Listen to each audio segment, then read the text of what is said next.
Today on Studio G, reporter Shayreen Lum takes a closer look at National Coming Out Day. Reporter Christina Davey shows us how to fight against obesity. And Donald Woods updates us on the latest news and science technology. All this and more coming up on this edition of Studio G. Studio G starts now!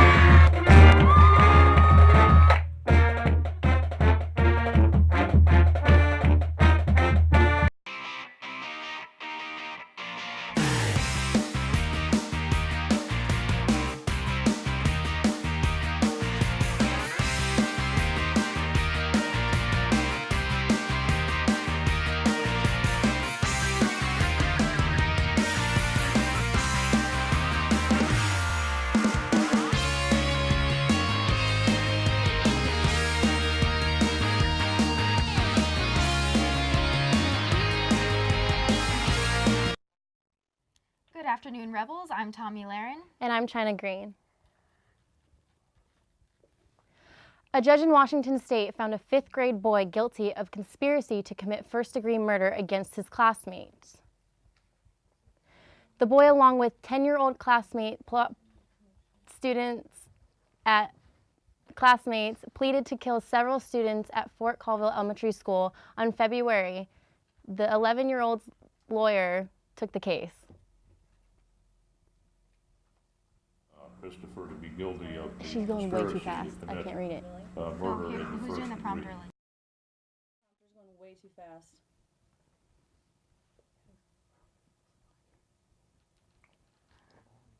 Do find Christopher to be guilty of the conspiracy to commit murder in the first degree.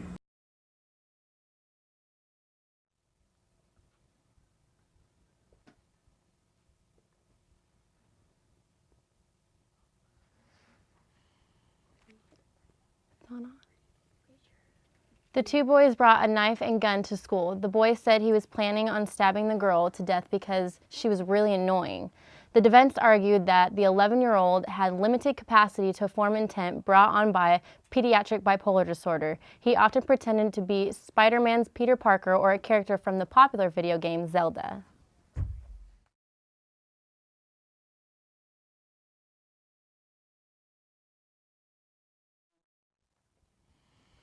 The 10-year-old pleaded guilty back in March, and he is serving the minimum of 3 years in juvenile detention. A sentencing hearing for the 11-year-old is scheduled for November 8th.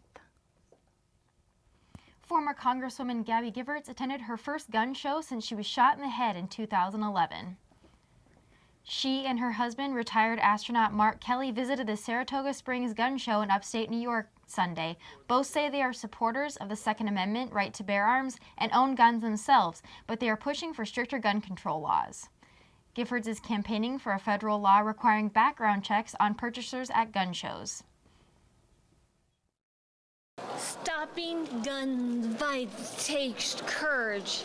The courage to do what's right, the courage of new ideas.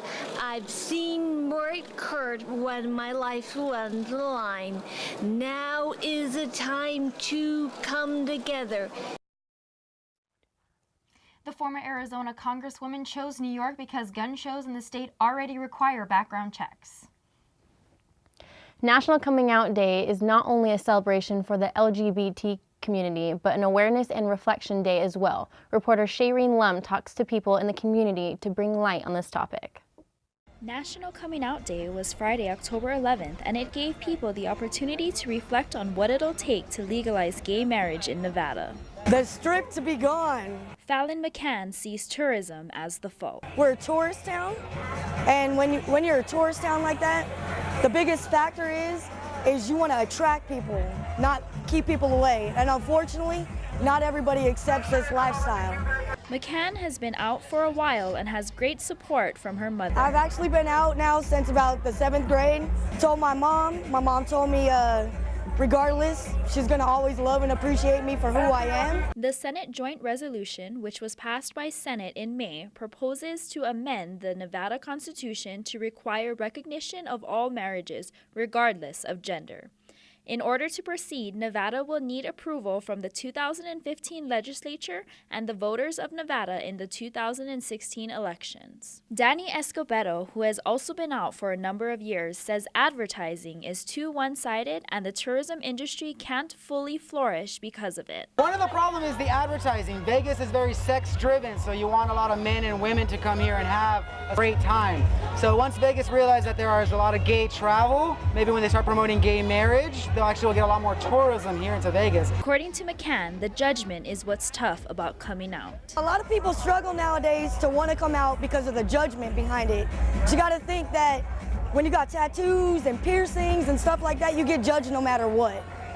Be proud of who you are and come out. At the Free Zone event to celebrate National Coming Out Day in Vegas, Escobedo expresses his thoughts on LGBT acceptance. I really do. It is a lot more in the schools, so the youth know that they have to gay it forward. They are being a lot more trustworthy and know that the people in their workplace are also gay. Give it a little bit more time. Like I say, put faith in people, put faith in love, and everything will happen. For Studio G, I'm Shayreen Lung. The Free Zone Club, located off Naples and Paradise, has been celebrating this day for 13 years now and sees no end to this celebration. Animal advocates are strongly against sports that involve animal cruelty or death. In the state of Nevada, a great amount of money is made through cockfighting, horse tripping, and also hunting and trapping large animals like bears. Reporter Elena Ledbetter brings us more details. Nevada's third bear hunting season began on September 15th and will last until December 15th. And the members in Nevada's community are once again not happy. So far we've had 25 bears killed in the state of Nevada for absolutely no reason. Stephanie Myers is a Nevada trapping reform advocate and sees that bear hunting and trapping is unnecessary in the state. During the last legislative session, there was not enough attention brought to the representatives from the people of Nevada to stop these bear hunts. Within the state of Nevada, only 2% of the population represents the hunters and trappers. President of the Nevada Political Action for Animals, Stacia Newman, sees that the rest of the people have the power to stop these hunts. According to the Constitution of Nevada, the wildlife in Nevada belongs to the people of Nevada. So if the people are saying they don't want it, and you have a handful of hunters that say, we want a trophy hunt, then where is the justice in all of this? Nevada has a count of 150 to 300 black bears. Hunting and trapping these creatures poses a threat to the bears as well as other animals who have been caught in the traps or are chased down by hunters and their dogs. Traps only have to be 200 feet away from roads, which is harmful for families and their pets. Myers' previous dog, Sunshine, was a victim of a trap when her leg was caught in the deadly device. Myers knows that she wants to see a change in hunting and trapping for all animals in Nevada. People who want to see reform in trapping are people who love animals. Reform is only possible by speaking out. Newman and Myers encourages Nevadans to have the power and speak out not only for bears, but for all the wildlife species that are hunted for their meat and skins. But the power is in the people. It's not going to be in a handful of hunters. Reporting for Studio G, I'm Elena Ledbetter. To speak out against bear hunting and trapping, you can check out the No Bear Hunt website at nobearhuntnevada.org.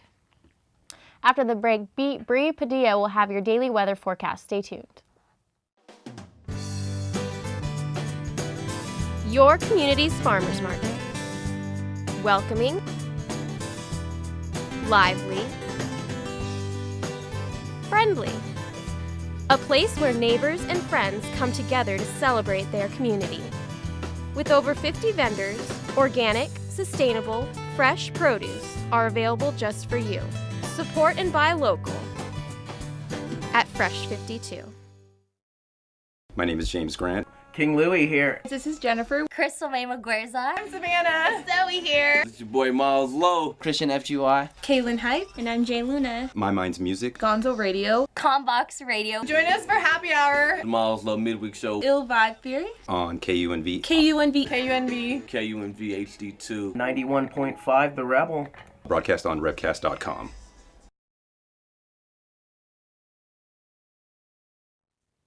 Hey guys, this is Bree Padilla with your Tuesday forecast. As you can see, we're at a bright and sunny 70 degrees. I was outside early though, it's a little bit windy. You may want to consider a sweater.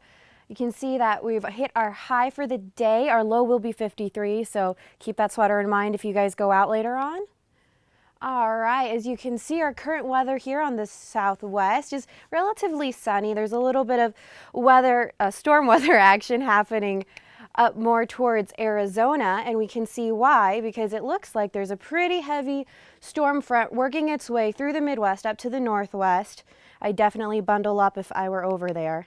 All right, as you can see, tomorrow's forecast is pretty consistent with what we just saw. You have sunshine on the west and a lot of rain in the east. Well, maybe they'll be a little bit greener, huh?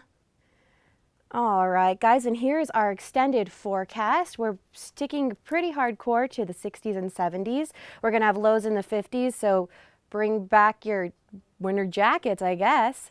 And now let's send it back to the desk with Tommy in China.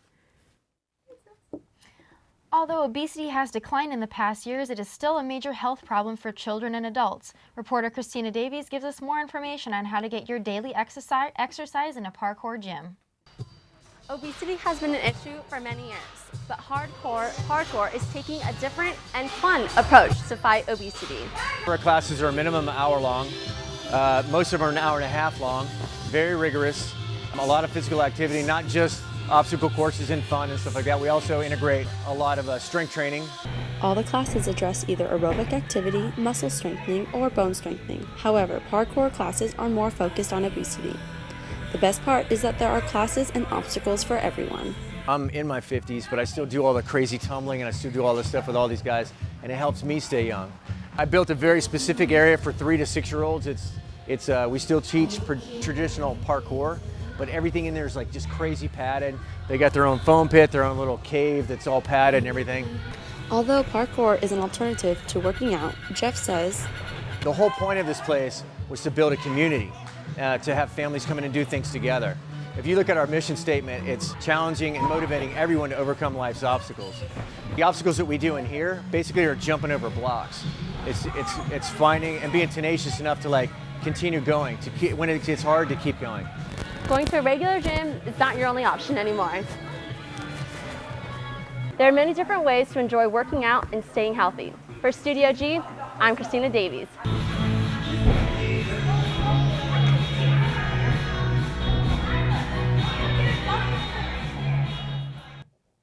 According to the Center for Disease Control, in Nevada, 60% of adults are obese and 30% of children are obese. Coming up after the break, Jordan Hardy will be joined by UNLV senior level nutrition student Kara Clayton to discuss the importance of sports nutrition. Studio G will be right back. I think what a lot of people don't realize, we provide 1,300 hot meals a day through 3 of our kitchens. We have about 650 people sleeping in beds provided by the Salvation Army every night. We have 127,000 of people that we touch every year. It's huge, and people have no idea that we do more than have thrift stores and ring bells at Christmas.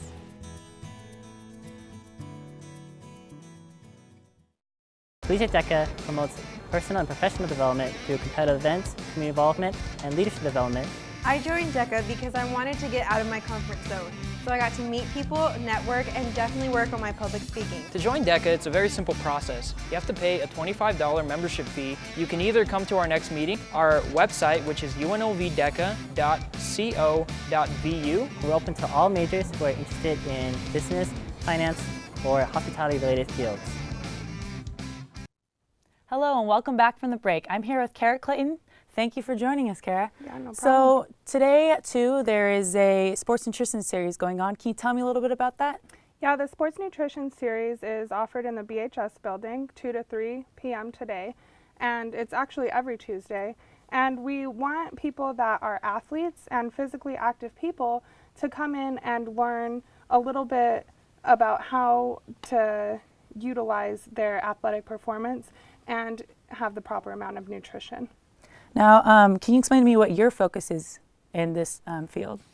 I am going to graduate this December with my Bachelor's of Nutrition Sciences, and I am a sports major, so sports is something that I'm very interested in. I've always been an athlete, and I've been helping one of the girls over at the center to kind of put together a little bit of the classes and some of the PowerPoints and things that we're going to be offering there.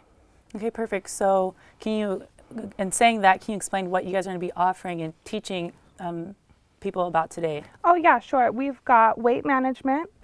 We have sports nutrition, like you mentioned earlier. We also have cardiovascular health and diabetes prevention.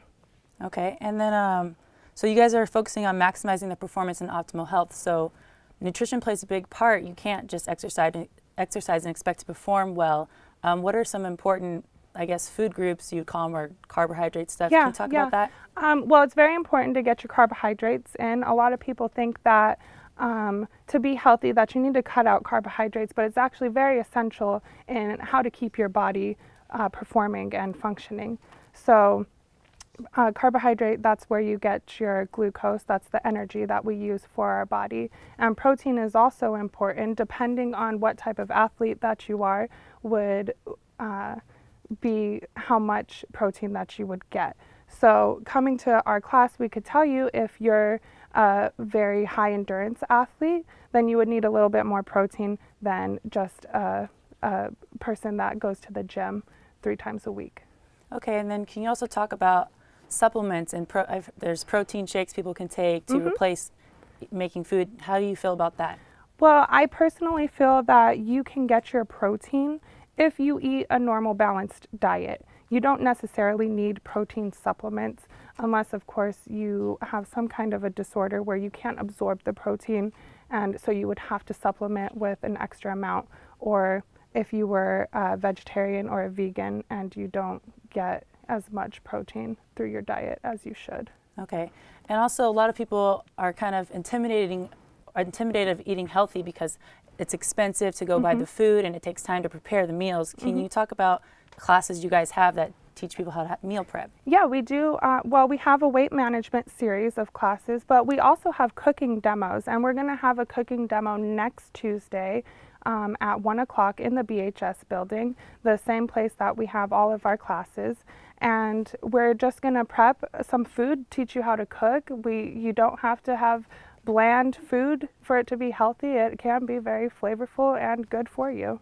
And can you give me some examples of some simple meals that someone could cook to you? Sure. Actually, last Tuesday we did a demo, and instead of doing a Philly cheesesteak with your typical beef, we substituted the beef with portobello mushroom, and you still had your peppers, and we put some vegetable broth in it to give it a little bit more flavor, and it's very good, very healthy, and yeah.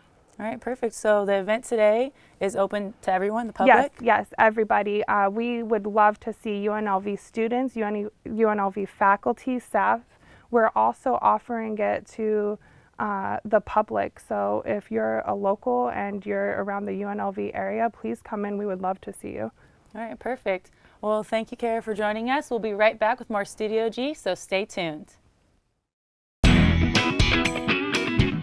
The School of Engineering, located on the northwest side of campus, offers a wide variety of classes and activities. The Great Hall inside the Thomas T. Green Engineering Complex features an array of the school's accomplishments and work, such as their annual cement canoe competition and bridge design competition that select students participate. Named after Howard Hughes, this school takes claim to new heights.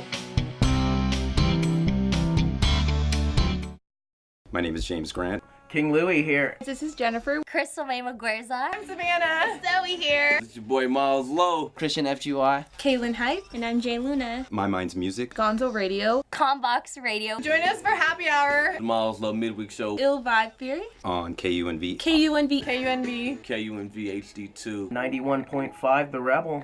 Broadcast on rebcast.com.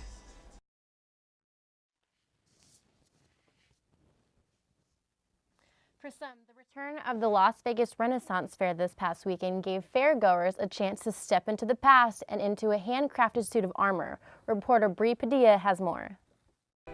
While the bright costumes and revelry of this weekend's Renaissance Fair may have seemed novel for some, for others, it's a part of everyday life. That includes the traveling craftsmen of the Rosenthorn Armory. Originally from Salt Lake City, Utah, this group of leather armorers has carved a personally rewarding niche for themselves in the fantastical world that is the Renaissance Circuit. So we push people into it usually, unless they're just like, oh my gosh, get it on my body now. And when they put it on, you know, you feel it on you, you feel it hug you, you feel powerful. You're just like, hey, I look gorgeous, I feel gorgeous, I am powerful. There's my inner strength. Where has it been all this time? And you just see people coming alive when they look in the mirror and they just realize, hey, I can fit this. Wearing armor and even wearing the women's tops is very empowering because no matter what, as a woman, no matter what shape or size you are, the moment you put on one of our tops, you just feel so much better. Like, we don't necessarily sell armor, we kind of sell confidence. Like, we're more concerned about getting people in and trying it on and making them feel confident than we are about actually selling it. When I put on my leather top and my leather skirt, I felt so empowered because it feels like I can go through anything and still be tight in there, set to go. Founded by Lord and Lady Thorne, also known as David and Meredith Entricken, the troop specializes in making and selling combat-ready leather armor. Combining quality and design with an enthusiasm for this historic trade, the Rose and Thorn brings a unique flavor to the Renaissance world. And I don't know, we try really hard. Every time we put a rivet in, we pull on the leather and we make sure the rivet's going to hold. We put all of our effort into it so we know we're giving people quality. And we know that it's going to last them forever and that they can pass it down. And it's just really empowering to me because we'll go through all these processes, but we double check everything. For the craftsmen of the Rose and Thorn, leatherwork is more than a trade, it's a lifestyle. And they're able to bring empowerment and confidence through an old tradition. For Studio G, I'm Bree Padilla. As each festival brings new opportunities to share their craft, the Rose and Thorn Armory and its fair collection of its craftsmen look like it will be a staple of the Renaissance Circuit for years to come. For more information about the Rose and Thorn, where to buy your own warrior gear, visit www.roseandthornarmory.com.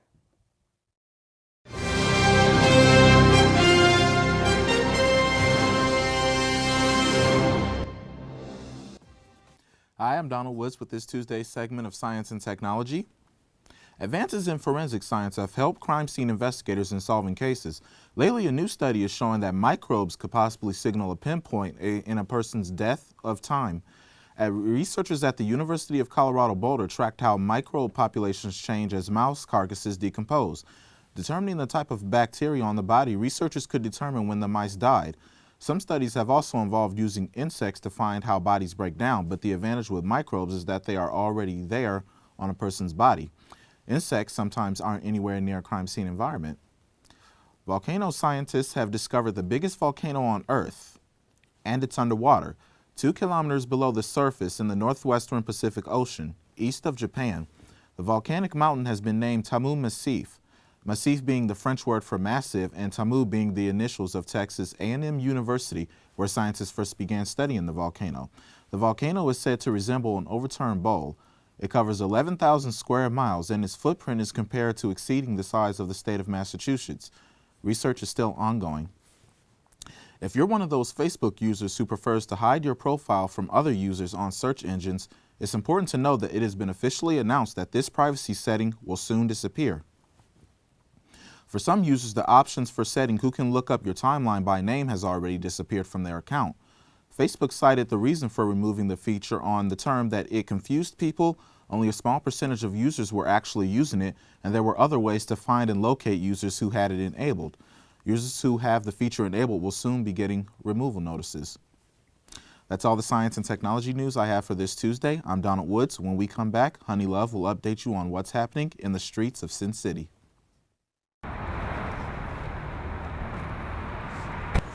You drinking tonight? No, not tonight. Well, give me a couple beers.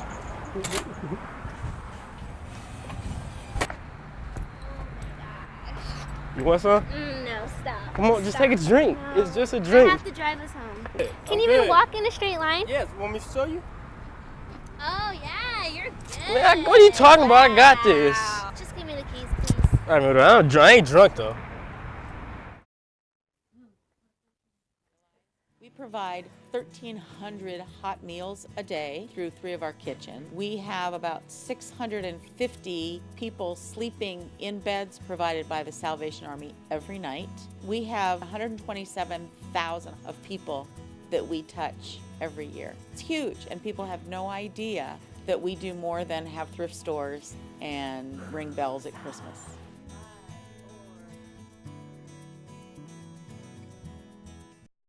We're chilling in the car. I can't wait. Just waiting for the sun to go down.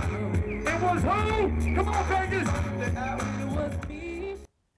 Hello, don't you just love that song? Welcome to Sin City Streets, the Lowrider Edition. That's right, Lowrider Super Show took place right here in Las Vegas, and like always, you know your girls got you covered. Take a look. Dates back to the late 1930s and can refer to the car or its operator. A lowrider is a vehicle that has been modified to ride as low to the ground as possible. Back in the day, lowriders used sandbags hidden in the trunk to temporarily lower their vehicles, or they would cut off the springs to permanently drop them low.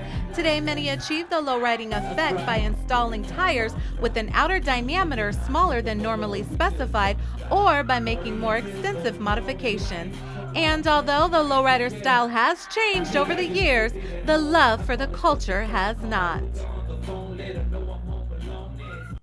Today, the Lowrider Show has become the world's biggest car show, and people from all over the world travel to Vegas to show off their custom cars. The show kicked off with a hop-off contest to see whose car could jump the highest. Check it out.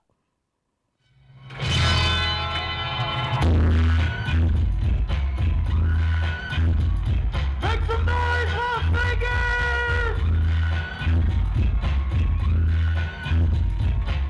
John Villarevega of Shorty's Hydraulics, based in Texas, wins the car hop. His truck hopped right off the charts at over 150 inches. Well, I'm surprised the truck performed as well as it did. I wasn't really expecting it. Last year we brought it to compete, and it actually all burnt up at the last minute, so we weren't able to compete. So this year was his first time competing as is. And the Lowrider Show wouldn't be complete without some old school performances from artists like Lighter Shade of Brown. How did it feel to perform again? It felt so good. It's always a passion for me, since I was a kid, since I hit the studio, since we've come out. I mean, I was 16 when we started this, so I'm not gonna give you my age now, but we came out in 91, so you can do the math. Also performing was Dub C, who has been busy touring overseas. So you've done a lot of collabos with Game, Snoop, Ice Cube. Anyone else you looking forward to collaborating with? I got a song I'm working on my album that I'm putting Busta Rhymes and Tech Nine on. You know what I'm saying? We're going real muddy with that one right there. So, it's a lot of, I like a lot of artists out there. I do. Shouts out to my boy ODM of Lighter Shade of Brown out there doing his thing in the Riverside San Bernardino area. He and The Game have been talking about doing a remix of A Sunday Afternoon. Look forward to hearing that. And Dub C will be dropping an album in 2014, so make sure you check that out. Well, the Lowrider Show sure has proven that it's a trend that will never die. Thanks for watching this special edition of Sin City Streets, where it's always going down right here in the entertainment capital of the world. And you know what? That's right, your girls always got you covered. Now back to Tommy and China at the desk. That's all the news we have for you on this edition of Studio G. I'm Tommy Laren. And I'm China Green. Have a great Tuesday, Las Vegas.